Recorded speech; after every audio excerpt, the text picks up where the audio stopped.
Hey, what's going on everybody? It's Video 44 coming at you with another video. Alright, so in my previous video, therapy session, I said that I had something that had just popped up in my mind I wanted to do a separate video about, and it kind of aligned with the mental health stuff that I'd been referring to.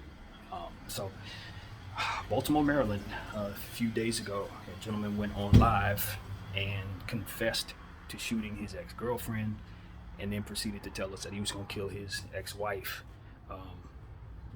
And basically said that, his ex-wife had, sparked his depression, and he had gone through a 3-year custody battle, and that custody battle had got ugly. He was accused of molesting his children and all different various things.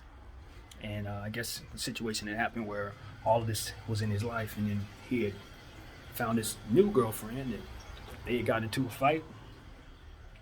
And ultimately, she had started saying that she was going to do some of the things that his ex-wife was currently putting him through. And he snapped and committed that horrible murder. And then proceeded to, go to his ex-wife's house and figured he was going to, do the same to her and then take himself out as well. But he wanted to tell us why he was doing it, and just make it a cautionary tale for individuals who try to use people's children against them in these battles, these custody battles. So I just kind of want to come here and react to that situation. First of all, that man is a disgrace. I know he's no longer with us. I don't really like to talk about the dead in negative ways, but when you do that, I don't have a whole lot of respect for your spirit at all. I think that your mental health has to be taken care of. When you're in a position where you feel as stressed and as strongly as you do about whatever you're going through, whether it be real or perceived or what have you, once you realize you are a danger to somebody else, it becomes then a responsibility of yourself to get some help or surround yourself with some people who can keep you from hurting others. That's every sick person's responsibility if they are sane enough to do that. If they're sane enough to do that. In a lot of cases, they are not. But I think, that's his responsibility as a man. You have children, and the mother of your children, are doing whatever they're doing. Your responsibility is still to protect those children, even from afar. And certainly protecting your mental health and taking care of your mental health is a part of that. It's a part of that. It's very much a massive part of it. So, he was a coward, man. No way around that. Whether he's sick or not, I think that was a cowardice mindset to have. If you're going to take yourself out, take yourself out. You know what I mean? Go quietly into the night. I don't encourage that. I want everybody to survive, but I'd rather you do that than take somebody with you. But he blamed her for his troubles, and he was sick, so that's what he chose. Unfortunately, his kids are left without parents, and you got to take into account that you hold him accountable for killing one of his own children, because obviously, his ex-girlfriend, the one that he murdered first, was pregnant. As we said, she was pregnant, and she was claiming that she was going to do the same things that his ex-wife had done, which was put him through a lot of what have you, according to his perception. And that's another thing. How do we know even his perception was real? How do we even know he had everything right? If he was crazy enough to do all of this, who's to say that he was even seeing clearly? And what he thought was going on. Who's to say that it was as he perceived it? I don't know, but it's kind of hard to fabricate 3 years of custody battles. So at the end of the day, there's paperwork to back up his concerns about that, I'd imagine. But, my condolences to all parties involved, all the friends involved, the trauma that comes with that, having to experience that. Their families didn't deserve that. Them kids obviously did not deserve that. His child didn't deserve that. And I just come here today because I always talk about my mental health. I detail my concerns and my struggles very often with you guys, and it's part of what I think my brand is about. It's coming forth with my mental health concerns and my different struggles and the uniqueness of my circumstances, and to try to help people not go down the path that I've gone in letting my mental health go by the wayside as I have.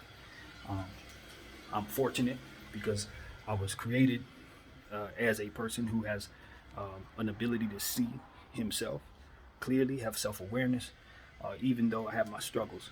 So it allows me an opportunity to kind of illustrate those concerns in ways that I don't think a lot of people who have these issues can do.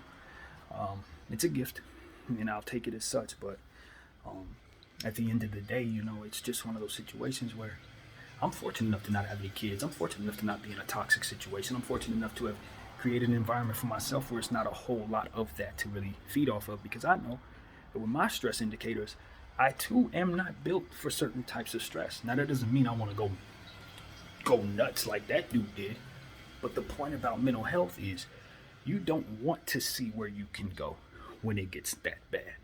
You don't want to find out that you're that guy. You see what I'm saying? And that's what he said. He was like, I never thought I would be this guy. I never thought that this would happen. Well, yeah. No, you didn't. But did you get help for your mental health? Did you get your spirit right? Did you turn to something greater than yourself to try to govern that mind of yours and govern that heart so that you don't turn to the evil spots of your mind that would help you commit such heinous crimes? I mean, this is where the spiritual aspect of things really do come in. That's why I try to, confess my spirituality and talk to you guys about the importance of spirituality in my life. I'm a Christian guy. I don't follow some of the Christian stuff. I don't, condemn people and a lot of stuff that they do I ain't with. But I'm a guy of Christ. I believe in Christ. I've called on Christ's name in my prayers. That's me. But maybe you're something else. Maybe you're Muslim. Maybe you're Buddhist. Maybe you have a different philosophy about how your spirit should be governed or what have you. The point is, find something true to hang your hat on so that it can help you navigate through the stresses and the various traumas that this world will give you. Because if you don't, you may be susceptible to stepping outside of your character in some very drastic ways when the stress comes. And you may find out you're one of the worst. You may find out you're capable of stuff that ain't no good. You may find out that you're more of a problem than you are a solution to your situation. It's important that we all be aware of how our mental health can change with every passing circumstance, with every strain, with every bit of stress, with everything we go through. It's going to have an effect on your mental health, so continue to work at it. Continue to pour into it your intent. And, I try to be constructive to myself. I try not to beat myself up anymore. With the voice that I have in my own head, when I speak of me, I'm speaking positively now. I'm encouraging myself. I'm doing things that help me. Because when you feel negatively, sometimes you may turn inward and say negative things about yourself. You may turn inward and see negative instead of positivity. There are many variables. It just depends on which ones you're willing to see, which ones you're willing to believe in, etc. So in his case, maybe if he would have just waited a little while longer, maybe things could have turned the tide. Maybe the tide could have turned, rather. Maybe he could have found himself in a situation where he won that custody battle. Maybe that new child and that new baby, maybe that situation doesn't end up the same way as the previous one. Who knows what blessings he blocked by just having the mindset that he had during those stressful circumstances. Blocking your own blessings.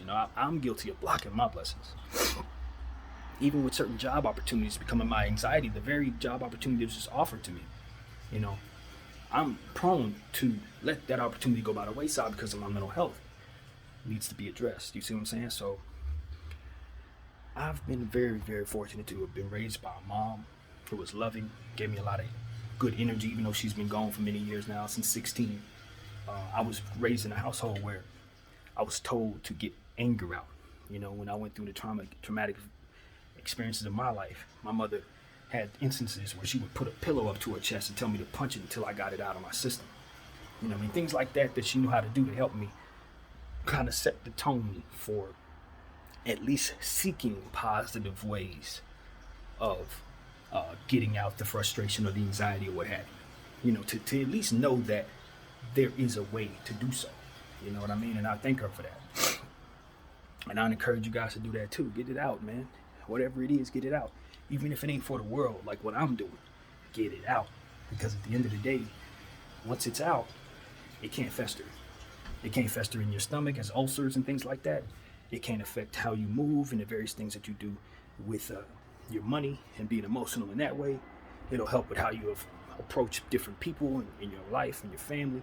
All of those things are affected by how we effectively handle our mental health. So, again, condolences to everybody affected by that horrible murder-suicide situation I'm referring to.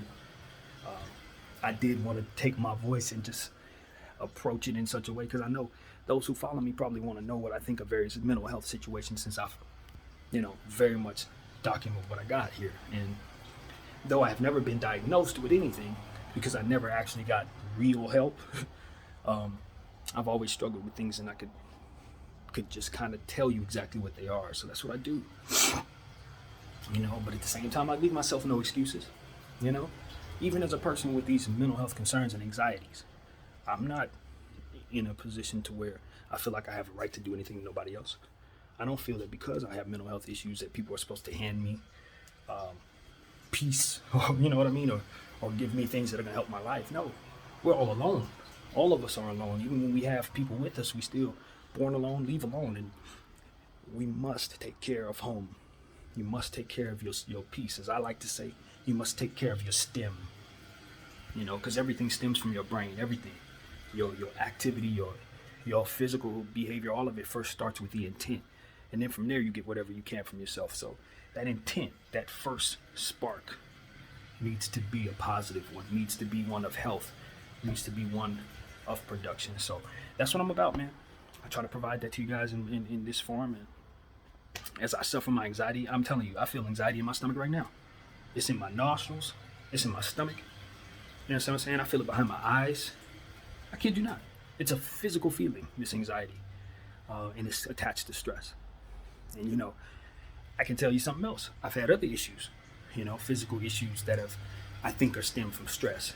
Concerns that I wouldn't tell y'all about because it ain't too cool, but like real physical issues, real health issues that have come about because of stress.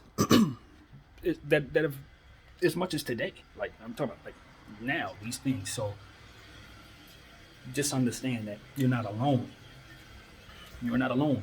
You know what I mean? And even though you may not be able to feel like telling everybody what you got going on, you know what I mean? That's not for everyone. Just know you're not alone. That's basically what I'm here to say. So that's what I got, man. I'm gonna do something with this. This life of mine, bro. Sis, whomever's watching me, I have no interest in quitting life. I've had moments where I wanted to. I've had moments where it had gotten too much. Earlier this year, I had reached a peak where I thought I wasn't gonna be able to be my best self anymore. But I'm just continuing to be relentless in the intent of taking advantage of the fact that I am alive, healthy. I don't have chronic pain. You know what I mean? I'm 37 years of age, and everything that I got going on starts with how I perceive things and some of the traumas that ain't got nothing to do with right now. You know what I mean? And that's something that one must hang their hat on, is to know that you're going through something that has nothing to do with the reality around you, to sit in that space, find meditation in that space, and then proceed to move about it the way that you best can. That's what I did this morning, and that's why I'm on this camera now. So I thank you guys for putting up with this. This is almost like a therapy session video, but not really. But I just wanted to address that situation most importantly. So yeah, man, condolences to the Black family. That was the name of that individual, and the ladies who were lost. I think that was tragic. I don't care what he felt they had done to him. There was no part of them that deserved that. There was no part of him that gave him the right to do that.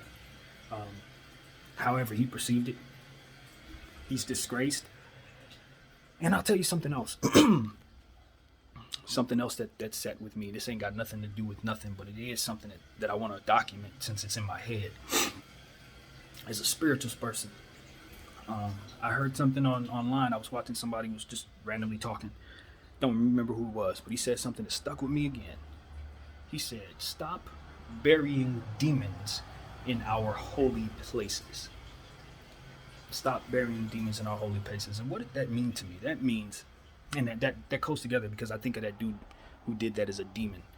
And what I'm saying to you is, I don't think he should be just placed in a loving place, for his final rest. I don't think he should be put in places where children are, where grandmama is, where your loved one who may have lost their life is. I don't think guys like that should be buried with people that we loved and we cherished. If you believe in spirituality and the spiritual ramifications of things, if you believe in that, you scratch and sniff in that area, and I'm pretty sure you find something. Because certain people live this way, live in this earth, and they don't have the best intentions. They don't come from the best of places. And maybe it's nothing. maybe it's all just dirt and flesh, you know what I mean? But if there is some spiritual ramifications, I don't want the bad guys buried with my little nephew, my little cousins, nieces, whomever. You know what I'm saying? I now look at that as something that I genuinely don't want. So that's something I just want to put out there. You know, like, nah, I don't think that dude should be given an opportunity to be peacefully buried with the rest of our loved ones. Absolutely not. Take him somewhere and that'll be that, you know, without saying some horrible things. But like, yeah, that's how I feel about that. So that's what I want to say. My name is BDF44. My intent is to never, ever, ever lose myself in any way, and certainly not to think that I have a right to do anything like that, no matter how crazy I feel, no matter how out of control I feel, no matter how red I see. At the end of the day, I would hope that the God I pray to would strike me down before I ever commit to something like that. My name is BDF44. Thank y'all for watching.